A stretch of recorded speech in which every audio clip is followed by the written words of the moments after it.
Students, ఈరోజు మనం ఈ వీడియోలో 4th యూనిట్ గురించి డిస్కస్ చేయబోతున్నాము. యాక్చువల్గా 4th యూనిట్ మనకి 2 చాప్టర్స్ ఉంటాయి. ఒకటి వచ్చేసి trial balance and second one వచ్చేసి rectification of errors. Trial balance నుంచి ఆల్రెడీ ఒక ప్రాబ్లం డిస్కస్ చేసాము. ఇది పబ్లిక్ క్వశ్చన్ పేపర్లో క్వశ్చన్ నెంబర్ 17గా వస్తుంది. అదేవిధంగా దీనికి ఛాయిస్కి వచ్చేసి మనకు ఇదే చాప్టర్ నుంచి 18th క్వశ్చన్గా మనకు రెక్టిఫికేషన్ ఆఫ్ ఎర్రర్స్ నుంచి వస్తుంది. ఈ రెక్టిఫికేషన్ ఆఫ్ ఎర్రర్స్ గురించి ఇప్పుడు మనము ఒక చిన్న ఎగ్జాంపుల్ ప్రాబ్లం ద్వారా డిస్కస్ చేస్తున్నాం. సో ఎర్రర్స్ అంటే ఏంటంటే బిజినెస్ ట్రాన్సాక్షన్ని అకౌంటింగ్ బుక్స్లో రికార్డు చేసేటప్పుడు జరిగేటువంటి మిస్టేక్స్ని ఏమంటారంటే ఎర్రర్స్ అంటారు. ఇలాంటి మిస్టేక్స్ అనేది ఇంటెన్షనల్గా జరుగుతుంది లేదా అన్ఇంటెన్షనల్గా జరుగుతుంది. ఇంటెన్షనల్గా జరిగే వాటిని ఫ్రాడ్గా అంటాము, అన్ఇంటెన్షనల్గా జరిగే వాటిని మిస్టేక్స్ అంటారు. సో అలాంటి ఎర్రర్స్ని ఫ్రాడ్స్ని డిటెక్ట్ చేసి ఫైండ్ అవుట్ చేసి వాటిని రెక్టిఫికేషన్ చేసిన తర్వాతనే మన ఫైనల్ అకౌంట్ చేస్తే ఆ ఫైనల్ అకౌంట్ ఇచ్చేటువంటి ప్రాఫిట్ అండ్ లాస్ లేదా ఫైనాన్షియల్ పొజిషన్ అనేది యాక్యురేట్గా ఉంటుంది. ఆ యాక్యురేట్ ఫైనాన్షియల్ ఇన్ఫర్మేషన్ బేస్ చేసుకొని మనకు కస్టమర్స్ కానీ ఎంప్లాయీస్, గవర్నమెంట్, అదేవిధంగా banks, remaining out side of the suppliers ఎవరైతే ఉంటారో వాళ్ళు బిజినెస్తో డీలింగ్ చేయడానికి సంబంధించిన డెసిషన్ చేయడానికి యాక్యురేట్గా ఉండడానికి అవకాశం ఉంటుంది. అందువల్ల వన్స్ మనం జర్నల్ ఎంట్రీస్ని రాసిన తర్వాత లెడ్జర్లో పోస్ట్ చేసి ట్రయల్ బ్యాలెన్స్ ప్రిపేర్ చేస్తాము. ట్రయల్ బ్యాలెన్స్ ప్రిపేర్ చేసిన తర్వాత ఆ ప్రిపరేషన్లో బోత్ సైడ్ ఈక్వల్ కావాలి. ఎందుకంటే మనం డబుల్ ఎంట్రీ సిస్టమ్ ఫాలో అవుతాం కాబట్టి each debit is equal to each credit అనేటువంటి డ్యూయల్ యాక్సెప్ట్ కాన్సెప్ట్ ఫాలో అవుతాం కాబట్టి ట్రయల్ బ్యాలెన్స్ కూడా ఈక్వల్ కావాలి. ఈక్వల్ కాలేదంటే సమ్ ఎర్రర్స్, మిస్టేక్స్ ఉన్నాయి. సో ఫైనల్ అకౌంట్కి వెళ్ళే ముందు ఆ ఎర్రర్స్, ఫ్రాడ్స్ని ఫైండ్ అవుట్ చేసి రెక్టిఫికేషన్ చేసుకున్న తర్వాత ఫైనల్ అకౌంట్కి వెళ్తాం. సమ్ టైమ్స్ మనకి టైం చాలా తక్కువ ఉన్నప్పుడు ఏం చేస్తామంటే ఆ డిఫరెన్స్ని ట్రయల్ బ్యాలెన్స్లో సస్పెన్స్ అని రాసేసి ఫైనల్ అకౌంట్ చేస్తాం. ఫైనల్ అకౌంట్ చేసి ఫైనల్ అకౌంట్ ఇన్ఫర్మేషన్ అవసరమైన వ్యక్తులకి ఇన్ఫర్మేషన్ ఇచ్చేసిన తర్వాత ఆ ఎర్రర్స్, మిస్టేక్స్ ఏమైతే ఉంటాయో వాటిని ఐడెంటిఫై చేసి రెక్టిఫై చేస్తున్నాం. సో దానికి సంబంధించినటువంటి మనం ఒక చిన్న ఎగ్జాంపుల్ ప్రాబ్లం ద్వారా క్లారిఫై చేస్తున్నాం. Let's see the problem. So ఈ ప్రాబ్లం ఏంటంటే మనకు ట్రయల్ బ్యాలెన్స్ ప్రిపేర్ చేశారు. ప్రిపేర్ చేసిన తర్వాత ట్రయల్ బ్యాలెన్స్ అనేది ఈక్వల్ కాలేదు, సమ్ డిఫరెన్స్ అనేది వచ్చింది. ఆ డిఫరెన్స్ని తాత్కాలికంగా మనం ఒక సస్పెన్స్ అకౌంట్ అనేటువంటి పాయింట్ అక్కడ నోట్ చేసి ఫైనల్ అకౌంట్ ప్రిపేర్ చేసి అవసరమైన వాళ్ళకి ఇన్ఫర్మేషన్ ఇచ్చేసాం. సో ఇప్పుడు మనకు ఉన్నటువంటి టాస్క్ ఏంటంటే ట్రయల్ బ్యాలెన్స్లో బోత్ సైడ్ ఎంత మనకు డిసగ్రీ అయింది, అంటే బోత్ సైడ్ ఎందుకు అగ్రీ కాలేదు, ఎంత అమౌంట్ డిఫరెన్స్ వచ్చింది, ఆ డిఫరెన్స్ రావడానికి ఏమేం కారణాలు ఉన్నాయో ఫైండ్ అవుట్ చేసాము, వాటిని రెక్టిఫై చేయాలనేది ఈ problem. Let's see the problem. The differences of trial balance of a trader ₹559. అంటే ఒక ట్రేడర్ యొక్క ట్రయల్ బ్యాలెన్స్లో డిఫరెన్స్ వచ్చేసి ₹559 డిఫరెన్స్ వచ్చిందంట. So has been transfer to suspense account. అంటే ఆ ₹559ని సస్పెన్స్ అకౌంట్కి ట్రాన్స్ఫర్ చేశారు. తర్వాత ఏం చేశారు, later the following errors were discovered. అంటే వన్స్ వారు ట్రయల్ బ్యాలెన్స్ ప్రిపేర్ చేసి బోత్ సైడ్ వచ్చేసి డిసగ్రీ అయింది, ₹559 డిఫరెన్స్ వచ్చింది. దాన్ని తాత్కాలికంగా సస్పెన్స్ అకౌంట్కి ట్రాన్స్ఫర్ చేసి తర్వాత ఆ ₹559 ఎందుకు డిఫరెన్స్ వచ్చిందో దానికి సంబంధించినటువంటి ఎర్రర్స్ని డిస్కవర్ చేయడం జరిగింది, అంటే కనిపెట్టడం జరిగింది. మనల్ని ఏం చేయమంటున్నాడు ఇక్కడ, పాస్ నెససరీ రెక్టిఫైయింగ్ ఎంట్రీస్. అంటే రికార్డు చేయడంలో ఏదైతే మిస్టేక్ చేశాడో వాటిని మనల్ని రెక్టిఫై చేయమంటున్నాడు. సో ఎర్రర్స్ ఏమైతే ఉంటాయో ఎర్రర్స్ని రెక్టిఫికేషన్ చేసి prepare the suspense account. Suspense account ఎందుకు చేయాలంటే ఈ ₹559 డిఫరెన్స్ వచ్చింది కదా, ఈ డిఫరెన్స్ ₹559 డిఫరెన్స్ రావడానికి కారణం ఏంటంటే ఈ ట్రాన్సాక్షన్స్ రికార్డ్ చేయడంలో మిస్టేక్ జరిగాయి అన్నాడు. ఆ మిస్టేక్స్ ఏందో వాడు కనుక్కున్నాడు. అవి మనం రెక్టిఫై చేసామా లేదా అనేది కన్ఫర్మేషన్ ఎలా తెలుస్తుందంటే ఈ ₹559 సస్పెన్స్ అకౌంట్లో రిటర్న్ ఆఫ్ అయిపోతే మనం చేసినట్టు అక్కడ జరిగినటువంటి మిస్టేక్స్ మనం రెక్టిఫై చేసింది రెండు కరెక్ట్ అనేది ఇక్కడ అర్థం వస్తుంది. సో అందుకోసం మీరు ఇదంతా ఎక్స్ప్లెనేషన్ మాత్రమే మీరు మెయిన్గా ఫోకస్ చేయాల్సింది ఫస్ట్ పాయింట్ పైన, అదేవిధంగా వాడు ప్రిపేర్ చేయవలసినటువంటి అకౌంట్ పైన. ఇక్కడ ఏమిచ్చారు, ఎంట్రీస్ని నెసెసరీ రెక్టిఫైయింగ్ ఎంట్రీస్ రాసి ఒక సస్పెన్స్ అకౌంట్ ప్రిపేర్ చేయమన్నాడు. సో ఫస్ట్ పాయింట్ ఏమిచ్చారు చూడండి, total of sales return book. యాక్చువల్గా సేల్స్ అనేది ఎక్కడ వస్తుంది, క్రెడిట్ వస్తుంది. సేల్స్ రిటర్న్ ఎక్కడ వస్తుంది, డెబిట్ వస్తుంది. So sales return book was under cost by ₹50.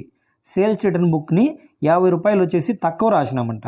So sales return యాక్చువల్గా ఎక్కడ వస్తుంది, డెబిట్ వస్తుంది. సో తక్కువ అన్నప్పుడు అగైన్ ₹50 డెబిటే రాయాలి. సో అది మనకి ఫస్ట్ పాయింట్. అంటే సేల్స్ రిటర్న్ అకౌంట్ డెట్ ఆర్ ₹50 వస్తుంది. ఒక అకౌంట్కే కదా ఎఫెక్ట్, ఇంకొక అకౌంట్ ఏమని తీసుకోవాలంటే సస్పెన్స్ అని తీసుకోవాలి. సో అది మనకి ఫస్ట్ పాయింట్.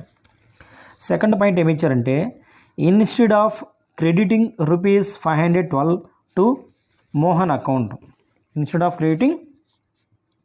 క్రెడిటింగ్ రూపీస్ 512 అంటే 512 రూపాయలని మోహన్ అకౌంట్కి క్రెడిట్ చేయాల్సింది 215 rupees were debited to his account. అంటే వాడి అకౌంట్లో యాక్చువల్గా క్రెడిట్ చేయాలి, కానీ వాళ్ళు ఏం చేస్తారు, డెబిట్ చేశారు. అంటే మోహన్ అకౌంట్ ఎందుకు క్రెడిట్ చేయాలి? ఒక చిన్న ఎగ్జాంపుల్ తీసుకుంటే పర్చేజ్ అకౌంట్ ఏంటంటే మోహన్ అకౌంట్, మోహన్ దగ్గర కొన్నాం. మోహన్ అకౌంట్ యాక్చువల్గా క్రెడిట్ ఎంత ఉండాలి, 512 ఉండాలి. కానీ మోహన్ అకౌంట్ అనవసరంగా డెబిట్ ఎంత ఉంది, 215 ఉంది. సో ఇప్పుడు క్రెడిట్ వేయాల్సిన అమౌంట్ వేయలేదు, అనవసరంగా డెబిట్ వేసాం.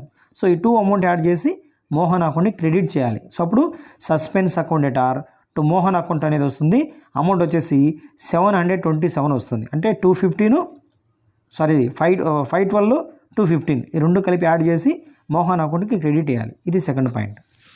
థర్డ్ ఏమి ఇచ్చారు చూడండి, a machine of rupees 2000 was purchased but recorded in the purchase book. యాక్చువల్గా చూడండి, మిషన్ పర్చేజ్ చేస్తే మిషనరీ అకౌంట్ టు క్యాష్ రాయాలి. వాడు ఏం రాశారు, పర్చేజ్ అకౌంట్ టు క్యాష్ రాశారు. అంటే ఇక్కడ క్యాష్ క్యాన్సిల్ చేసేసేయండి. యాక్చువల్గా ఏది డెబిట్ కావాలి, మిషన్ కావాలి. అనవసరంగా ఏది డెబిట్ అయింది, పర్చేజ్ అయింది. సో ఇప్పుడు ఎంట్రీ వచ్చేసి machinery account to purchase account అని తీసుకోవాలి. So next, a sale of rupees 172 was recorded in sale account as rupees 217. అంటే 172 రూపాయలు మాత్రమే సేల్ చేస్తే వాడు 217 రూపాయలు రాశాడంట. అంటే దాదాపు మనకి ఎంత ఎక్కువ రాశాడు, ఇక్కడ 45 రూపీస్ ఎక్కువ రాశాడు, ఎక్సెస్ అమౌంట్ రాశాడు. సో ఇప్పుడు యాక్చువల్గా సేల్స్ అనేది క్రెడిట్ వస్తుంది, ఎక్కువ రాశాడు కాబట్టి తగ్గించడానికి సేల్స్ని ఎక్కడ పంపించాలా, డెబిట్ పంపించాలి. సో ఇక్కడ sales account debtor to suspense account అనేది వస్తుంది. Next, a discount of rupees 41 was allowed to Ramesh. రమేష్కి డిస్కౌంట్ మనం అలౌ చేసాం. అలౌ చేస్తే యాక్చువల్గా ఏమొస్తుంది, ఏంటి మనము discount account debtor to Ramesh account వస్తుంది. అంటే రమేష్ అకౌంట్ క్రెడిట్లో ఉండాలి. But in his account was posted only 14 rupees were recorded. అంటే 14 రూపాయలు మాత్రమే రాశారు. సో అగైన్ మనం ఏం చేయాలి, రమేష్ అకౌంట్ని క్రెడిట్ చేయాలి. So suspense account debtor to Ramesh account వచ్చేసి ఈ 41 రూపీస్కి 14 రూపీస్కి మధ్య ఉన్న డిఫరెన్స్ 27 రూపీస్ వచ్చేసి మనము అగైన్ రమేష్ అకౌంట్లో క్రెడిట్ రాయాలి. సో అప్పుడు suspense account debtor to Ramesh account వస్తుంది. So next, depreciation of rupees 100 charged on a machine was not recorded in depreciation account. So machine పైన డిప్రిషియేషన్ తీసుకుంటే ఎంట్రీ ఏమొస్తుందంటే depreciation account debtor to machinery account వస్తుంది. Depreciation account debtor to machinery account. But ఇక్కడ depreciation account రాయలేదంటే ఇప్పుడు మనం రాస్తున్నాం. ఏమని రాయాలా, depreciation account debtor to suspense రాయాలి. ఎందుకు సస్పెన్స్ రాయాలా, ఇక్కడ ఓన్లీ డిప్రిషియేషన్లో మాత్రమే రాయలేదన్నాడు కానీ మిషనరీ అకౌంట్లో రాయలేదని చెప్పలేదు. అందువల్ల depreciation account debtor to suspense account అని రాస్తాం. సో ఇది మనకి ఈ ప్రాబ్లంలో ఇచ్చినటువంటి ఎర్రర్స్, వాటికి సంబంధించినటువంటి రెక్టిఫికేషన్ ఎక్స్ప్లెనేషన్. సో ఇప్పుడు ఈ రెక్టిఫికేషన్ మనం ఎక్స్ప్లెయిన్ చేసాం కదా, దాని ఆన్సర్ రూపంలో ఎలా రాయాలో ఇప్పుడు మీకు చూపిస్తాను. ఫస్ట్ ప్రొఫార్మా తీసుకోవాలి. ప్రొఫార్మా వచ్చేసి జనరల్ ఎంట్రీ ప్రొఫార్మా. హెడ్డింగ్ మాత్రం ఏం రాయాలంటే rectifying entries, date, particulars, LF, debit rupees, credit rupees తీసుకోవాలి. సో ఫస్ట్ పాయింట్ ఏమి ఇచ్చారు మనకి ఇక్కడ, total of sales return book was under cost అంటాడు. అండర్ కాస్ట్ అంటే సేల్స్ ఎక్కడ వస్తుందో అదే ప్లేస్లో రాయాలి. ఓవర్ కాస్ట్ అంటే ఆపోజిట్ రాయాలి, అది గుర్తుపెట్టుకోండి.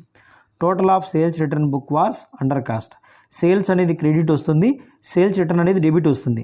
అండర్ అంటే తక్కువ వేస్తాడు కాబట్టి అగైన్ మనం సేల్స్ రిటర్న్ ఎక్కడ రాయాలా, డెబిట్లోనే రాయాలా. సో సేల్స్ రిటర్న్ డెబిట్లో రాస్తే ఆటోమేటిక్గా క్రెడిట్ ఏం తీసుకోవాలంటే సస్పెన్స్ తీసుకోవాలి. సో ఎంట్రీ చూడండి, point number A, sales return account debtor 50 rupees to suspense account 50 rupees being the sales return book was under casted now rectified. How కాదు ఇది, నౌ రెక్టిఫైడ్. సో ఇది ఫస్ట్ పాయింట్. సెకండ్ పాయింట్ ఏమి ఇచ్చారు చూడండి, instead of crediting 515 అంటే 515 to Mohan అకౌంట్కి 512 రూపాయలని credit చేయాల్సిన దానికి బదులు, అంటే క్రెడిట్ చేయలేదని అర్థం, మనం చేయాలా, 515 చేయాలా. వాడు ఏం చేసిండు, 215 rupees were debited to his account. వాడు అకౌంట్కి క్రెడిట్ చేయమంటే డెబిట్ చేసిండు. అంటే అనవసరంగా డెబిట్ చేసిన అమౌంట్ని మనం రెక్టిఫై చేయడానికి క్రెడిట్ తీసుకొస్తాం. అంటే 215 అన్నెసెసరీ అమౌంట్ని క్రెడిట్ తీసుకొస్తాము, యాక్చువల్గా వేయాల్సినటువంటి 515 వచ్చేసి క్రెడిట్ తీసుకొస్తాం. సో అప్పుడు క్రెడిట్ వచ్చేసి మోహన్ వస్తే డెబిట్ ఎవరు వస్తారు, సస్పెన్స్ వస్తుంది. సో ఎంటర్ చూడండి, B point, suspense account debtor to Mohan account. So ఇక్కడ అమౌంట్ ఎంత వస్తుంది మనకు, 215 ప్లస్ 5 12. సో మొత్తం మనకు 727 వస్తుంది. నెరేషన్ వచ్చేసి being instead of crediting ₹512 to Mohan account wrongly debited to his account with ₹215 now rectified. అంటే మోహన్ దగ్గర మనం పర్చేజ్ చేసాము. పర్చేజ్ చేస్తే ఎంట్రీ ఏమొస్తుంది, purchase account debtor to Mohan account వస్తుంది. మోహన్ అకౌంట్లో ₹512 క్రెడిట్ ఉండాలి. కానీ అక్కడ డెబిట్ రాసినారంటే కాన్సెప్ట్ వాడు ఎలా అర్థం చేసుకున్నాడంటే సేల్స్ అనేది అర్థం చేసుకున్నాడు. అంటే Mohan account debtor to sales అని తీసుకున్నాడు. కానీ ఇక్కడ సేల్ జరగలేదు, పర్చేజ్ జరిగింది. కాబట్టి అనవసరంగా మోహన్ అకౌంట్లో డెబిట్ ఉన్నటువంటి ₹215 క్రెడిట్ తీసుకొచ్చాము. ₹215 తీసుకొచ్చాము. యాక్చువల్గా ₹512 యాక్చువల్ క్రెడిట్ చేయాలి. సో రెండు కలిపితే సస్పెన్స్ అకౌంట్లో వచ్చేసి డెబిట్ సైడ్ వచ్చేసి 727 వస్తుంది. క్రెడిట్ సైడ్ వచ్చేసి మోహన్ అకౌంట్లో 727 వస్తుంది. ఇది పాయింట్ నెంబర్ బికి సంబంధించి. నెక్స్ట్ పాయింట్ నెంబర్ సి ఏమి ఇచ్చారంటే a machine of ₹2000 was purchased but recorded in the purchase book. యాక్చువల్గా మిషన్ పర్చేజ్ చేస్తే మన machine account debtor to cash వస్తుంది. కానీ ఇక్కడ ఏం రాశాడు, పర్చేజ్ రాశాడు. సో మిషన్ అయినా డెబిటే, పర్చేజ్ అయినా డెబిటే. కానీ యాక్చువల్ డెబిట్ ఏం కావాలి, యాక్చువల్ డెబిట్ మిషన్ కావాలి. అన్నెసెసరీ డెబిట్ ఏం చేశాడు, పర్చేజ్ చేశాడు. సో ఇప్పుడు actual debit next unnecessary debit చేసిన దాన్ని క్రెడిట్ చేస్తున్నాం. సో ఎంట్రీ చూడండి point number C, machine account debtor to purchase account 2000 being the machine purchased but debited to purchase account now rectified. అంటే machine purchase చేస్తే machine అకౌంటే debit చేయాలి. కానీ purchase account debit చేసినాడు కాబట్టి అనవసరంగా డెబిట్ చేసిన దాన్ని క్రెడిట్ చేసాము. యాక్చువల్గా చేయాల్సిన దాన్ని డెబిట్ చేసినాం. ఇది point number C. Point number D చూడండి, ఈ sale of ₹172 was recorded in sales account as ₹217. అంటే సేల్ ఆఫ్ ₹172 ₹172 మాత్రమే సేల్ జరిగితే వాడు ₹217 రాశాడు. అంటే ఎక్కువ రాశాడు. యాక్చువల్గా సేల్స్ ఎక్కడ వస్తుంది, క్రెడిట్ వస్తుంది. సో ఎక్కువ అనే దాన్ని ఏమంటారంటే ఓవర్ కాస్ట్ అంటారు, అంటే ఓవర్ రికార్డింగ్ అంటారు. సో ఇప్పుడు ఏం చేస్తాం మనము, 217లోంచి ₹172 లెస్ చేస్తే మనకు ఇక్కడ యాక్చువల్గా ₹45 వస్తుంది. ఈ ₹45 అనేది ఏం చేయాలంటే సేల్స్ అకౌంట్ యాక్చువల్గా క్రెడిట్ రావాలి. కానీ ఇక్కడ ఏం చేయాలంటే మనం ఎక్కువ రాశారు కాబట్టి డెబిట్ రాస్తాం. సో ఎంట్రీ ఎప్పుడు sales account debtor to suspense account వస్తుంది. పాయింట్ నెంబర్ డి చూడండి, sales account debtor to suspense account వస్తుంది. 217 మైనస్ 172. సో ₹45 అనేది వస్తుంది credit, debit credit. Being the sales account entered as ₹217 instead of 172 now rectified. అంటే ₹172 రాయాల్సింది ₹217 రాశాడు, ఎక్కువ రాశాడు ₹45. యాక్చువల్గా రాయాల్సింది క్రెడిట్, అనవసరంగా రాశాడు కాబట్టి ఎక్కువ రాశాడు కాబట్టి తగ్గించినాం. సో ఓవర్ కాస్ట్ ఇది మనకు సేల్స్ అనేది ఓవర్ కాస్ట్ చేశాడు. ఇప్పుడు మనం దాన్ని తగ్గించినాం. So next point number E ఏమి ఇచ్చాడు, a discount of ₹41 was allowed to Ramesh but in his account only ₹14 were recorded. యాక్చువల్గా ₹41 డిస్కౌంట్ ఇచ్చింటే వాడు అకౌంట్లో ఎంత రాశారంట, ₹14 రాశారు. యాక్చువల్గా దీనికి ఒక పాయింట్ చెప్తాను. క్యాష్ రిసీవ్డ్ ఫ్రమ్ రమేష్ అంటే ఎంట్రీ ఏమొస్తుందంటే క్యాష్ అకౌంట్ ఎటార్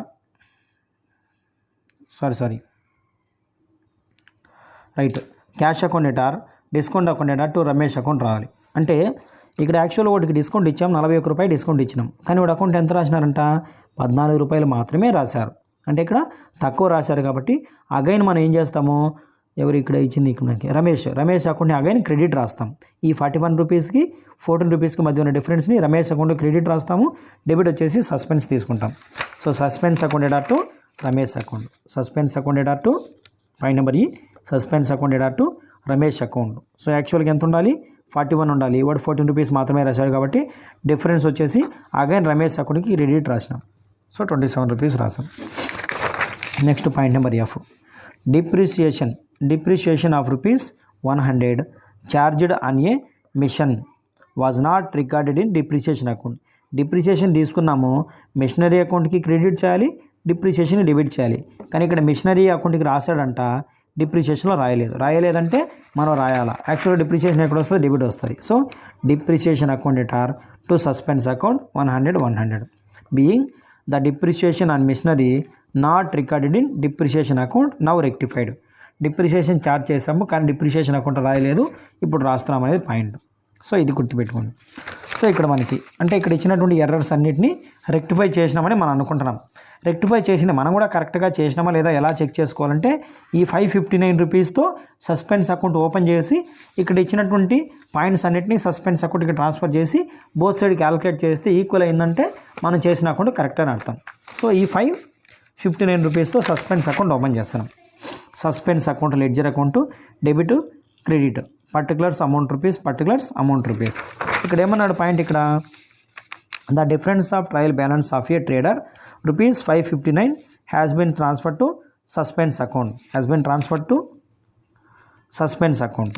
యాక్చువల్గా ఇక్కడ ఏముండాలంటే the difference of credit side of trial balance of a trader అని ఇచ్చి ఉండాలి. అంటే ట్రయల్ బ్యాలెన్స్లో క్రెడిట్ సైడ్ అంటే ఆటోమేటిక్గా మనకు సస్పెన్స్ అకౌంట్లో క్రెడిట్ సైడ్ అని అర్థం. సో ఇలా ఇచ్చి ఉంటే మనం 559 ఏం తీసుకుంటే క్రెడిట్ సైడ్ తీసుకోవాలి ఓపెనింగ్ బ్యాలెన్స్గా. బై బ్యాలెన్స్ బ్రాడ్ డౌన్ 559 తీసుకున్నాం. ఇది ఓపెనింగ్ బ్యాలెన్స్ అంటే 559 రూపాయలు డిఫరెన్స్ తక్కువ వచ్చింది ట్రయల్ బ్యాలెన్స్లో క్రెడిట్ సైడ్. ఇది తక్కువ వచ్చిన దానికి మనం ఇప్పుడు కొన్ని మిస్టేక్ జరిగినాయి, ఆ మిస్టేక్స్ ద్వారా ఈ 559ని రిటర్న్ ఆఫ్ చేస్తున్నాం. సో ఇప్పుడు చూడండి 559 ఇలా తీసుకున్న తర్వాత ఇప్పుడు మనం రాసినటువంటి each and every rectification of ఎంట్రీలో పాయింట్ నెంబర్ ఏ నుంచి పాయింట్ నెంబర్ ఎఫ్ వరకు ఎక్కడెక్కడ మనకు సస్పెన్స్ అకౌంట్ ఉందో ఆ ట్రాన్సాక్షన్ని దీంట్లో పోస్ట్ చేసుకోవాలి. ఫస్ట్ చూడండి sales return account debtor to suspense ఉంది. సస్పెన్స్ అకౌంట్ ఎక్కడ ఉంది, క్రెడిట్ సైడ్ ఉంది 50 రూపీస్. మనం కూడా క్రెడిట్ సైడ్ ఏం రాయాలంటే బై సేల్స్ రిటర్న్ అకౌంట్ రాస్తాం. చూడండి ఇక్కడ credit side by sales return account 50 rupees రాస్తాం first point. Next point number బిలో ఏముంది, suspense account debtor to Mohan account ఉంది. సస్పెన్స్ అకౌంట్ డెబిట్ ఉంది కాబట్టి మనం కూడా డెబిట్ సైడ్ వచ్చేసి 727 రూపీస్ని మోహన్ అని చెప్పేసి రాస్తున్నాం. టు మోహన్ అకౌంట్ 727 రాస్తాం. ఇది పాయింట్ నెంబర్ బిలో. పాయింట్ నెంబర్ సిలో వచ్చేసి మిషనరీ పర్చేజ్ సస్పెన్స్ లేదు కాబట్టి నెక్స్ట్ 4th ట్రాన్సాక్షన్కి వెళ్తాం. 4th ఏమి ఇచ్చారు, sales account debtor to suspense క్రెడిట్లో ఉంది కదా 45 రూపీస్. మనం కూడా సస్పెన్స్ అకౌంట్ క్రెడిట్ సైడ్ వచ్చేసి సేల్స్ అని రాస్తాం. బై సేల్స్ అకౌంట్ 45 రూపీస్ రాస్తాం. సో నెక్స్ట్ పాయింట్ నెంబర్ ఈలో suspense account debtor to Ramesh account ఉంది. Suspense account debit 27 rupees debit ఉంది కాబట్టి మనం కూడా డెబిట్ సైడ్ వచ్చేసి 27 రూపీస్ రాసి టు రమేష్ అని ఆపోజిట్ నేమ్తో రాయాలి. సో ఇది నెక్స్ట్ పాయింట్ నెంబర్ ఎఫ్లో depreciation account debtor to suspense account ఉంది. టు సస్పెన్స్ అనేది క్రెడిట్ సైడ్ ఉంది కాబట్టి మనం కూడా క్రెడిట్ సైడ్ వచ్చేసి 100 రూపాయలు రాస్తున్నాం సస్పెన్స్ అకౌంట్లో డిప్రిషియేషన్ అని పెట్టేసి బై డిప్రిషియేషన్ అకౌంట్ 100. సో ఇలా సస్పెన్స్ అకౌంట్ మనం రెక్టిఫికేషన్ చేసిన ఎంట్రీలో డెబిట్ ఉంటే ఈ సస్పెన్స్ అకౌంట్లో డెబిటే రాస్తాం. మనం రెక్టిఫికేషన్ ఎంట్రీలో సస్పెన్స్ అకౌంట్ క్రెడిట్ ఉంటే ఇక్కడ కూడా క్రెడిటే రాస్తాం, ఆపోజిట్ నేమ్తో రాస్తాం. ఇలా సస్పెన్స్ అకౌంట్ ఎక్కడెక్కడైతే రెక్టిఫికేషన్ చేసామో అవన్నీ డెబిట్ అయితే డెబిట్, క్రెడిట్ అయితే క్రెడిట్ పోస్ట్ చేసిన తర్వాత బోత్ సైడ్ టోటల్ చేసాం. టోటల్ చేస్తే డెబిట్ క్రెడిట్ ఈక్వల్ అయింది. అంటే 757 డెబిట్ వచ్చింది, 754 డెబిట్ వచ్చింది, 754 క్రెడిట్ వచ్చింది. అంటే బోత్ సైడ్ ఈక్వల్ అయిందంటే అర్థం ఏంటంటే ఇక్కడ 559 రూపీస్ ఏదైతే డిఫరెన్స్ అనేది బోత్ సైడ్ వచ్చిందో ఆ డిఫరెన్స్ రావడానికి మనం డిస్కవర్ చేసినటువంటి ఎర్రర్స్ అనేది కరెక్ట్ అనేది మనకు కన్ఫర్మేషన్ అయింది. మనం రెక్టిఫికేషన్ చేసిన ఎంట్రీస్ కూడా కరెక్ట్ అనేటువంటి ఇన్ఫర్మేషన్ ఎలా తెలుస్తుందంటే ఈ suspense account both side equal కావడం వల్ల.